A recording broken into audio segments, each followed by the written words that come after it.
तो गाइज आज की वीडियो में हम सिलना बताएंगे पैंट। तो इस पैंट की कटिंग पीछे हमने डाल दी है, यानी कि इससे पहले वीडियो जा चुकी है चैनल पर।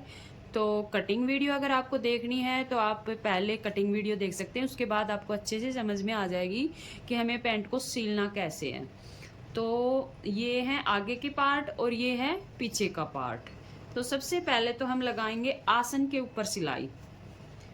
ये बैक पार्ट है, इसका आसन सिल लेंगे। ये फ्रंट पार्ट है, इसका आसन सिल लेंगे। दोनों आसन पे हम लगाएंगे डबल सिलाइयाँ।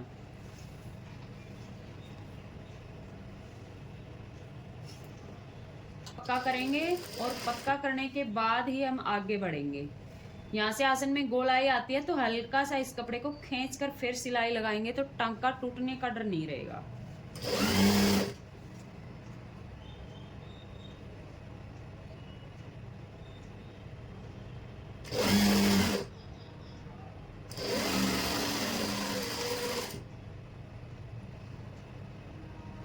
इसी तरह से दूसरे आसन पर भी सिलाई लगानी है।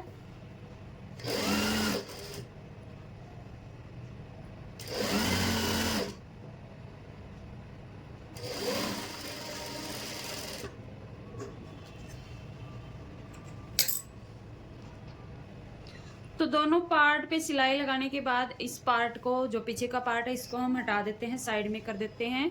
और हमने यहाँ पर निशान लगाए हैं दोनों साइड प्लेट के, एक तो ये इधर और एक इधर। तो हम प्लेट डाल लेते हैं।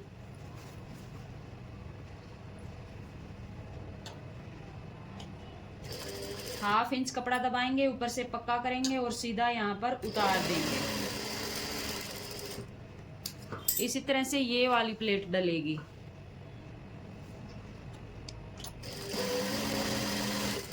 फिर हम इसमें लगाएंगे पॉकेट। पॉकेट हमेशा हमारे राइट हाथ की साइड होनी चाहिए। तो हमें इस तरह से करके पैंट को चेक कर लेंगे। तो यहाँ पर पॉकेट लगेगी। पॉकेट के लिए हमने पहले से कटिंग करते इसमें निशान लगा लिए थे दोनों साइड, ये देखो, और पॉकेट भी कटिंग कर लिया था। तो हमारे पास ये है पॉकेट का कपड़ा। इस पॉकेट को कपड़े को हम इसके साथ मिला के रखेंगे और जहाँ पर हमने निशान लगाया है बैक साइड से, उसी निशान के ऊपर सिलाई लगा लेंगे।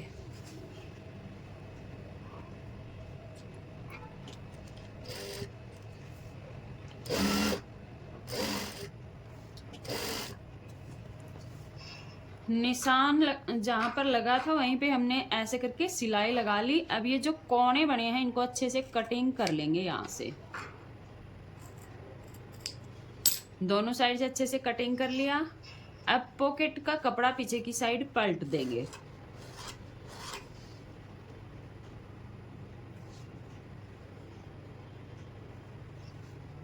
पलटने के बाद ये कुछ इस तरह का आएगा। इसके ऊपर भी हमें एक सिलाई लगानी है, एक एक पैर छोड़ के यहाँ से लेके यहाँ उतार देंगे।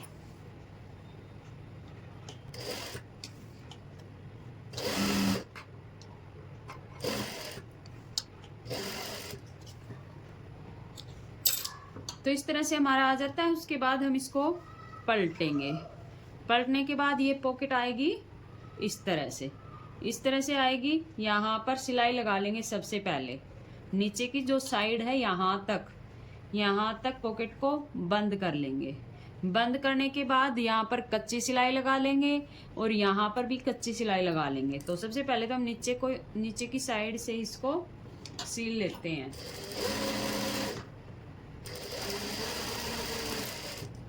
तो ये देखिए नीचे हमने सिलाई लगा दी। उसके बाद पॉकेट को वापस से रखेंगे। वापस से रखने के बाद इसको सीधी साइड पलट लेंगे और कच्ची सिलाई लगा के पॉकेट को पैंट के साथ अटैच कर देंगे। कच्ची सिलाई यानी मोटी सिलाई लगा लेंगे। कच्ची सिलाई जो हम मोटी सिलाई बोलते हैं उसको बोलते हैं कच्ची सिलाई।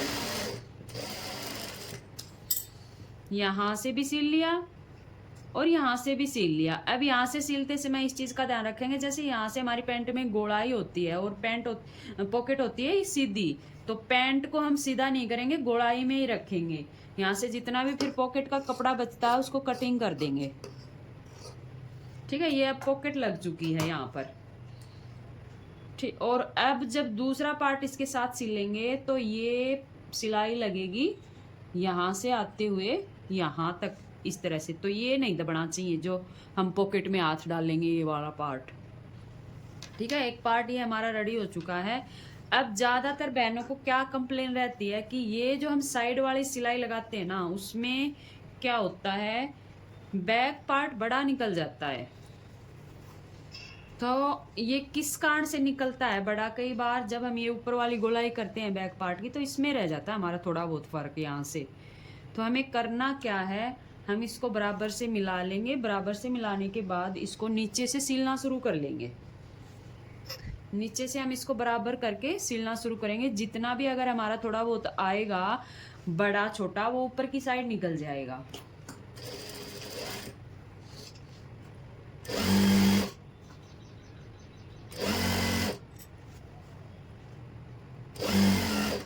हाफ इंच सिलाई में कपड़ा दबाएंगे और दोनों पार्ट को आपस में मिलाते हुए, किसी एक पार्ट को हमें नहीं खींचना है, दोनों पार्ट हम साथ में बराबर से मिलाएंगे। और ये देखिए, जहाँ पर हमने पॉकेट का कट लगाया था उसी टाइम हमारे दोनों साइड कट लग गए थे, तो ये कट आपस में मिल चुके हैं बिल्कुल। और हमारे जो पार्ट हैं वो यहाँ पर बिल्कुल बराबर हैं। कई बार हो जाता है अगर कपड़े पे अच्छे से प्रेस नहीं हुई होती है और हम कटिंग कर लेते हैं, तो यहाँ से जो पीछे वाला पार्ट है वो हल्का सा ऊपर निकल जाता है। ऊपर निकल जाता है, कोई बात नहीं, उसको हम बाद में कटिंग करके फिर से इक्वल कर लेंगे। तो सिलाई हम लगा लेंगे नीचे से, ताकि नीचे की साइड पार्ट ना निकले और मोहरी फोल्ड करते समय मोहरी बराबर बैठे। ठीक है, अब उसी तरह से हम इस साइड की सिलाई भी लगा लेंगे। यहाँ से दोनों पार्ट को बराबर रखेंगे, बराबर रखते हुए यहाँ से पक्का करेंगे। पक्का करने के बाद हमें यहाँ अंदाजे से पता चल जाता है पॉकेट कहाँ तक है, उसके साथ साथ सिलाई लगाएंगे।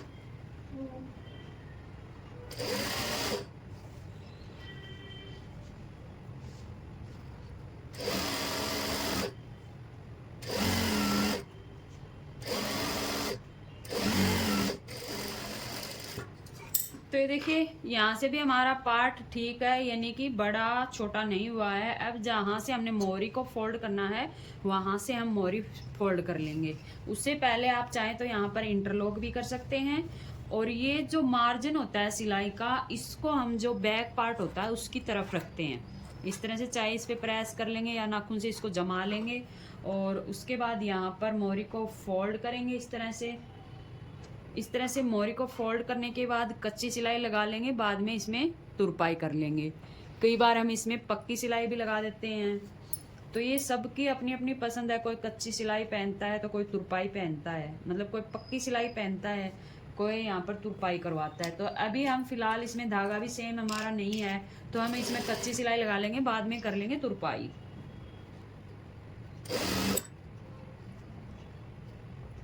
और यहाँ से जितना भी कपड़ा फोल्ड करेंगे कोशिश रखेंगे बराबर कपड़ा हो, ताकि देखने में भी अच्छा लगे और फिनिशिंग भी आए। तो इस तरह से हमने एक पार्ट फोल्ड कर लिया है मोहरी का, वैसे ही हम दूसरी साइड का भी फोल्ड कर लेंगे। मोहरी हमने दोनों साइड की फोल्ड कर ली है। उसके बाद मोहरी को बराबर करते हुए हम नीचे वाली सिलाई लगा लेंगे। तो जब हम ये नीचे वाली सिलाई लगाते हैं, ये वाली सिलाई, तो इसमें भी कई बार क्या होता है आसन से ऊपर नीचे हो जाता है। तो इसमें हम कैसे सिलाई लगाएंगे, ये ध्यान देने वाली चीज है। तो देखिए, नीचे से बराबर कर लेंगे।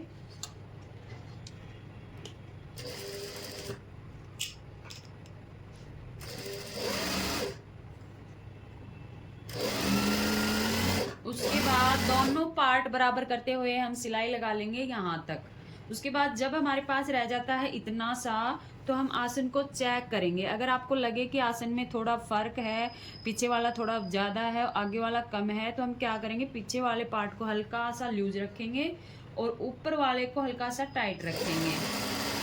ऐसे करके हम यहाँ पे सिलाई लगाएंगे तो आसन एकदम बराबर आ जाएगा।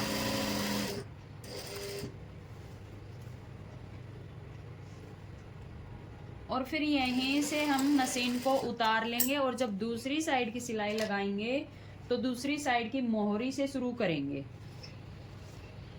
ताकि नीचे से एकदम बराबर आए। कोई भी हल्की फुल्की अगर चुन्नट आनी होती है तो उसको हम ऊपर की साइड कर दें। तो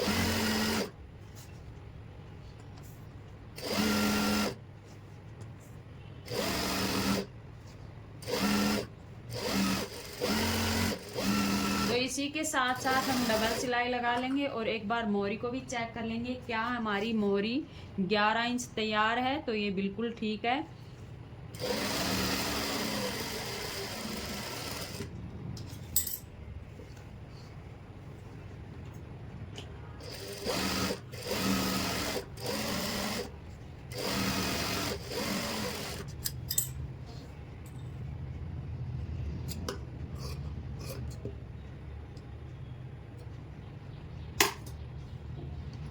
तो यहाँ तक हमारी पैंट कंप्लीट हो चुकी है। अब हम इसमें लगाएंगे बेल्ट।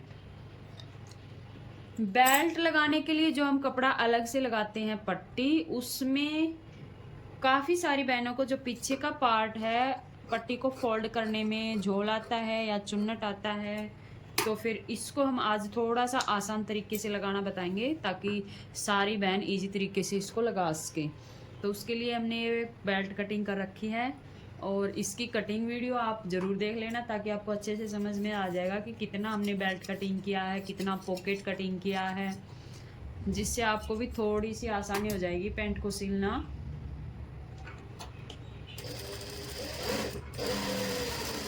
सबसे पहले तो हमने बेल्ट में लगा लिया है जोड़ और बेल्ट हमारी रहेगी एकदम सीधी, कोई भी उरेब में बेल्ट कटिंग नहीं होती है। उसके बाद किसी भी एक जोड़ से हम शुरू कर लेंगे, या बीच यहाँ से कर लेंगे, यहाँ से कर लेंगे, या यहाँ से कर लेंगे। तो हम इस जोड़ से शुरू कर लेते हैं। बेल्ट हम लगाएंगे उल्टी साइड और सीधी साइड पलटेंगे। तो यहाँ से शुरू करते समय हम इतना कपड़ा छोड़ देंगे ताकि जब बेल्ट को हम घुमा के वापस यहीं पे लेके आएंगे तो दोनों को आपस में सिल सकें।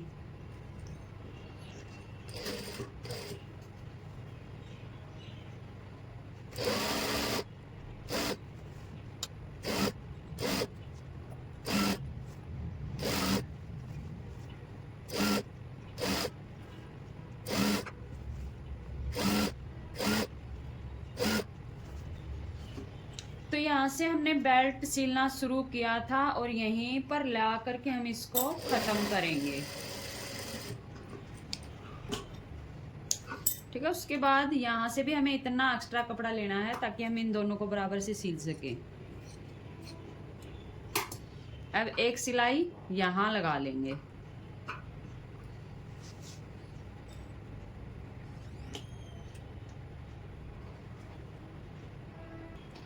तो पूरी बेल्ट को हमने जोड़ लिया, इस तरह से हमारी बेल्ट आ जाती है, ये आप देख सकते हैं। तो अब यहाँ से जो हमने सिलाई लगाई है यहाँ पर आप अच्छे से प्रेस लगा लेना ताकि नेफा जब हम फोल्ड करेंगे तो इसमें अच्छी फिनिशिंग आए। ठीक है, और इस तरह से हम पलट लेंगे अपनी पैंट को। अब हमें नेफा फोल्ड करना है इस तरह से, इस तरह से बिल्कुल किनारे के ऊपर सिलाई लगाएंगे और पूरा जो हमने बेल्ट लगाया है पूरा में नेफा फोल्ड कर लेंगे। बस एक जगह हम इतना सा छोड़ेंगे ताकि उसमें लास्टिक डाल सके।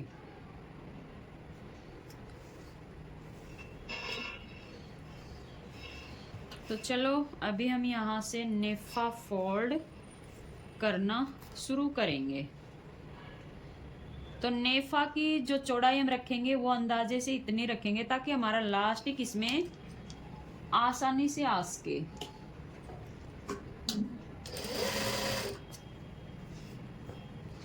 आगे का नेफा जब हम फोल्ड करेंगे इसमें हमें कोई भी प्रॉब्लम नहीं आएगी, आसानी से हम इसको फोल्ड कर लेंगे।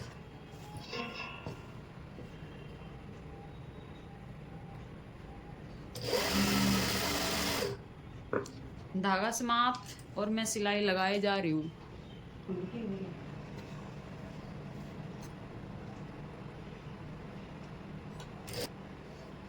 यहाँ तक तो हमारा नेफा ठीक फोल्ड हो जाएगा क्योंकि ये आगे का पार्ट तो सीधा है, पीछे वाला थोड़ा सा इसमें झोल आता है। तो ये हमें किस तरह से फोल्ड करना है, देखो जैसे नॉर्मल हाथ से हमने नेफे को फोल्ड किया, हल्के हाथ से ही हमें ये पकड़ना है। इसको यहाँ से थोड़ा सा टाइट कर सकते हैं, यहाँ से बिल्कुल भी टाइट नहीं करेंगे और बहुत आसानी से हमारा ये नेफा फोल्ड हो जाएगा। अगर आपको कहीं भी लगे कि हल्का फुल्का यहाँ से हमारा झोल आ रहा है तो आप इस साइड से कपड़े को थोड़ा सा टाइट कर लेना।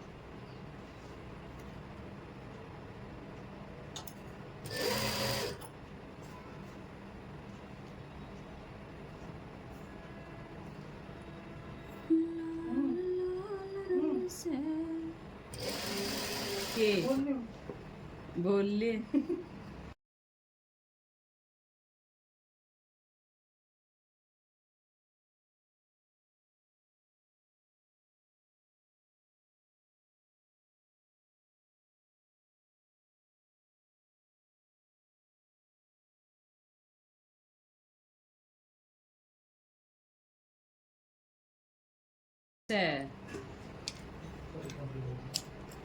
तो ये देखो इतना सा हमने छोड़ दिया है लास्टिक डालने के लिए और पूरे नेफे के ऊपर सिलाई लगा दी है। कहीं पर भी कोई भी झोल, ये देखो ये पीछे का है, बिल्कुल आसानी से हमने नेफे को फोल्ड कर दिया है, कहीं पर भी कोई भी चुन्नट नहीं आई है। तो इसी तरह से हमें नेफा फोल्ड करना है। अब हम इसमें डालेंगे लास्टिक।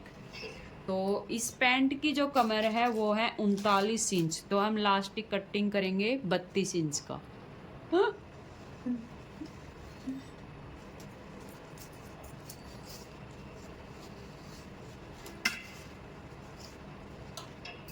नहीं तुम्ही पाडले क्या मर्द जाके और जाती कोणी इसमें तो वो थी ये बंदेज की गांठ सी कोणी आणि नु खोलन लागी ना वही एक जगह पे पाय।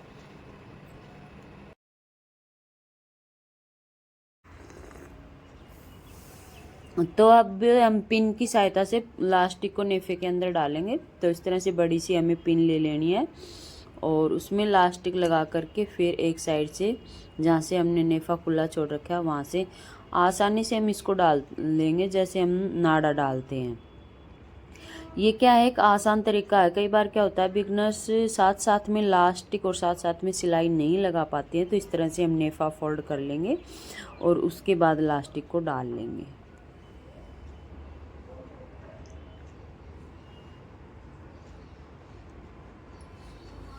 तो पूरे नेफे में लास्टिक डालने के बाद दूसरी साइड हम इसको निकाल लेंगे और साथ साथ में हम इसको चेक भी कर लेंगे लास्टिक कहीं से हमारा मतलब टेढ़ा तो नहीं है, पलटा तो नहीं है, तो उसको भी सीधा कर लेंगे।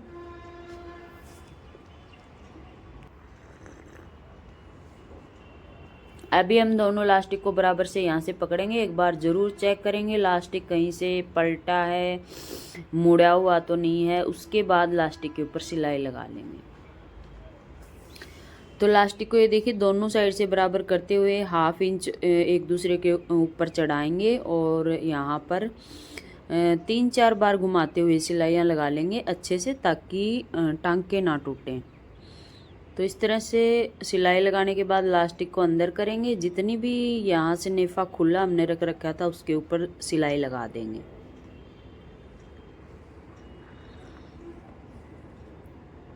इस तरह से करने के बाद यहाँ पर हम पैंट आगे की साइड जो बेल्ट है उसको प्लेन भी रख सकते हैं इसी के अंदर, या पूरे में हमने लास्टिक डाल दिया है, इस लास्टिक के ऊपर सिलाई पूरे में चुन्नट अच्छे से करके सिलाई भी लगा सकते हैं। तो हम क्या करेंगे, आगे की साइड से पूरा कपड़ा पीछे की साइड खिसका देंगे इस तरह से, और यहाँ पर जब दोनों साइड प्लेटें हम डालते हैं ना, उससे 1 इंच उधर और दूसरी साइड के 1 इंच उधर प्लेट के, यहाँ से हम सिलाई लगा लेंगे और यहाँ से हम प्लेन बेल्ट छोड़ लेंगे अंदाजे से 11 इंच पे निशान लगा के या 10 इंच पे निशान लगा के। मेरा अंदाज़ा ये है, दोनों साइड तो हम प्लेट डालते ही हैं, उसके दोनों साइड हम 1-1 इंच और खिसका करके हम सिलाई लगा देंगे और बाकी जो पीछे की सारी चुन्नटें हैं उनको इस तरह से खींच के यहाँ पर एक सिलाई लगा देंगे। तो कई बार क्वेश्चन ये रहता है कि दीदी क्या आप जो प्लेन बेल्ट रखते हो आगे से पीछे लास्टिक वाली, उसमें कोई अलग से लास्टिक लेना पड़ता है या उसी साइज़ का? तो ये उसी साइज़ का लास्टिक है, इसमें कोई भी हम अलग से नहीं लेते हैं और इसी को हम चाहें तो पूरे में चुन्नट करके सिलाई लगा दें, चाहे तो आगे से इसको प्लेन रख दें। अगर आगे से इसको हल्का सा प्लेन रख देते हैं ना तो वो देखने में भी अच्छा लगता है, फिटिंग भी अच्छी आती है। तो और जब हम इसमें वो बेल्ट डालते हैं तो वो मुड़ती है। लास्टिक का एक फ़ायदा और है, लास्टिक बिल्कुल भी नहीं मुड़ता है। तो ये देखिए इस तरह से हम इसको करेंगे तो फिनिशिंग भी अच्छी दिखती है देखने वाले को, भाई अच्छा काम हुआ है, और इससे फिटिंग भी अच्छी आती है। तो इसी के साथ हमारी पैंट कंप्लीट होती है। आपको ये पैंट की सिलाई कैसी लगी ज़रूर बताना। और एक एक चीज़ मैंने स्टेप बाय स्टेप बिल्कुल आसान तरीके से बताई है ताकि मेरी बहनें आसानी से सीख सकें। जिनको थोड़े बहुत भी डाउट है अपने घर पे बैठे आसानी से अपना काम कर सकें, खुद की बना सकें, बाहर की बना सकें। तो ये प्रेस करने के बाद मैं आपको फाइनल लुक दिखा रही हूँ। और अभी इस पर तुरपाई मोरी पे हुई नहीं है, इंटरलॉक नहीं हुआ है। तो इसी के साथ वीडियो को